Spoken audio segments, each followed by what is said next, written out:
عمران خان نے لیگی رہنماؤں کو جیلوں میں بند رکھا، زیادتیاں کی، کیا اس رد عمل میں وہی کچھ کرنا جائز ہے؟ 9 مئی کا سانحہ بہت بڑی غلطی تھی، مگر کیا اس کے بدلے میں ساری پی ٹی آئی کو دفن کر دیا جائے؟ اس سے پہلے کون سی جماعت نے کیا غلطی کی؟ سہیل وڑائچ کا کالم۔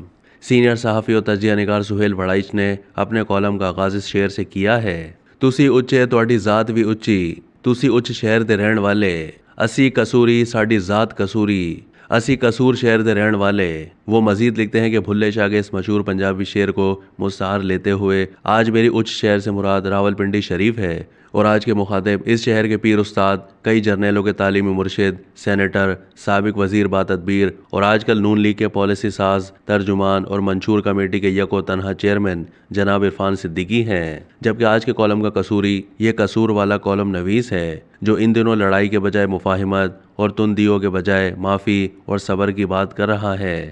جناب عرفان صدیقی کے ملک بھر کے روزناموں میں شائع ہونے والے تازہ خیالات سے لگتا ہے کہ جیسے نون انقلاب فرانس یا انقلاب روس کے بعد برسر اقتدار آنے والی ہے، اس لیے رد انقلاب کے ولن کھلاڑی خان اور اس کے ساتھیوں کو معافی نہیں دے گی۔ ان کے خیال میں کھلاڑی خان کا جرم اس قدر ناقابل معافی ہے کہ فی الحال مٹی پاؤ کی بات کرنا ہی فضول ہے۔ یادش بخیر بابا جمہوریت نواب زادہ نصر اللہ خان کو بہاولپور جیل میں قید شیخ رشید احمد نے اپنی رہائی کی کوشش کا پیغام بھجوایا۔ گورنر چودھری الطاف، صدر فاروق لغاری اور محترمہ بینظیر بھٹو اس حوالے سے کوئی بات بھی سننے پر آمادہ نہیں تھے۔ بقول نواب زادہ صاحب، ایک روز انہوں نے صدر لغاری سے پوچھا کہ کیا آپ مسلح بغاوت کر کے اور مخالف فریق کو ہتھیاروں سے شکست دے کر برسر اقتدار آئے ہیں، یا آپ جمہوری راستے سے منتخب ہو کر آئے ہیں؟ اگر تو آپ کا جتھا جیتا ہے تو آپ کا جیسا جی چاہے شیخ رشید سے ویسا سلوک کریں، لیکن اگر آپ جمہوریت کے ذریعے اقتدار میں آئے ہیں تو پھر آئین اور انصاف سے کام لے کر شیخ رشید کو رہا کرنا ہوگا، چاہے اس کے قصور جو بھی ہوں۔ یہی دلیل آج بھی ہے کہ کھلاڑی خان نے نونیوں کو جیلوں میں بند رکھا ہے، زیادتیاں کی ہیں، لیکن کیا اس رد عمل میں وہی کچھ کرنا جائز ہے؟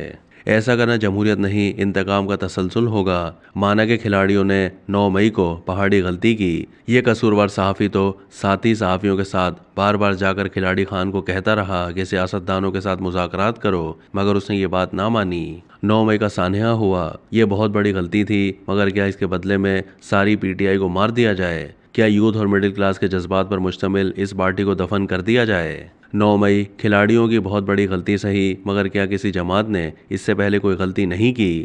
جیالوں نے پی آئی اے کا جہاز اغوا کر کے غلطی نہیں کی تھی، نونیوں نے سپریم کورٹ پر حملہ کر کے غلطی نہیں کی تھی، جیال خان زرداری نے بھی تو اسلام آباد میں جنرل راحیل شریف کو کھلم کھلا انتباہ کیا تھا۔ مانا کھلاڑی خان کی غلطی بڑی تھی، اس سانحے کے ذمہ داروں کو سزا ضرور دیں، مگر ساری جماعت کو سزا دینا کہاں کا انصاف اور کہاں کی جمہوریت ہوگی؟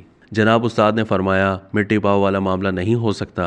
سوال یہ ہے کہ کیا صدیوں سے انسان نے یہ نہیں سیکھا کہ جنگ سے امن بہتر ہے، فاشزم سے جمہوریت بہتر ہے، گالی سے دعا بہتر ہے، مخاصمت سے مفاہمت بہتر ہے، انتقام لینے کے بجائے معاف کر دینا بہتر ہے، رد عمل دینے کے بجائے اچھا عمل کرنا بہتر ہے؟ جناب والا، مٹی نہیں ڈالنی تو پھر مٹی اڑائیے، کچھ مخالف کے سر میں پڑے گی اور کچھ آپ کے سر میں بھی تو آئے گی، لڑو گے تو لازماً مرو گے، آج آپ مارو گے کل پھر آپ کی باری ہوگی۔ کیا تاریخ کا یہ سبق بھول گئے ہیں؟ ہتھیار بکف صدیقی صاحب سے یہ گلہ بھی بنتا ہے کہ جب طالبان پاکستان کے معصوم بچوں کے گلے کاٹ رہے تھے، عورتوں کو سر عام کوڑے مار رہے تھے اور پاک فوج کے جوانوں کے سروں کے ساتھ فٹ بال کھیل رہے تھے، تو آپ ان خون خواروں کے ساتھ صلح صفائی کی کمیٹی کے سربراہ بن کر ان سے مذاکرات کرنے ان کے دربار پر پہنچ گئے تھے۔ وہ ایک دہشت گرد اور ایک مسلح گروپ تھا جس کے ہاتھ خون میں رنگے ہوئے تھے، مگر آپ ان سے مذاکرات کرنے میں فخر کر رہے تھے۔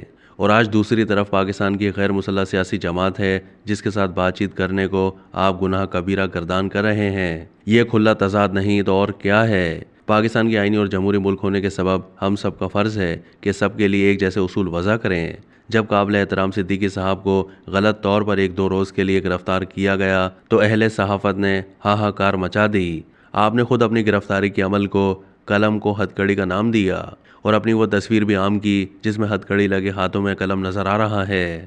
ہم آپ کے ساتھ اب بھی اس گرفتاری کی باقاعدہ سالانہ سالگرہ مناتے ہیں، اخبارات میں خبریں شائع ہوتی ہیں، کالم اور آرٹیکلز شامل اشاعت ہوتے ہیں۔ یہ واقعی ظلم عظیم تھا، مگر کیا ارشد شریف کا قتل، عمران ریاض کی گمشدگی اور زبان بندی، چودھری فواد کے سر پر کالی ٹوپی پہنا کر ہتھ کڑیوں میں عدالت لانا صحافت کو ہتھ کڑی یا سیاست کو ہتھ کڑی نہیں؟ یہ قصوروار صحافی آپ کے ساتھ ہونے والے سلوک کو بھی ناروا سمجھتا تھا اور جو کچھ آج ہو رہا ہے اسے بھی ناروا سمجھتا ہے۔ نواز شریف کے خلاف ججوں نے تعصب اور بغض و عناد کی بنا پر فیصلہ سنایا تو میں نے ان میں لارڈز کا نام لے کر ان کے فیصلوں کو مسترد کیا۔ آج بھی اگر بغض و عناد اور نفرت و تعصب کی بنیاد پر فیصلے آئیں گے تو سب کو انہیں مسترد کرنا چاہیے۔ یہ نہیں ہو سکتا کہ نونی جیل میں جائیں تو وہ ہیرو اور اگر انصافی جیل بھیجے جائیں تو وہ زیرو۔ ترازو کے دونوں پلڑے برابر ہونے چاہیے۔ یہ کہنا کہ میرا کتا ٹامی اور تمہارا کتا کتا، یہ نہ انصاف ہوگا نہ جمہوریت۔ اور یاد رکھیں کہ اگر لڑنے سے نہ رکے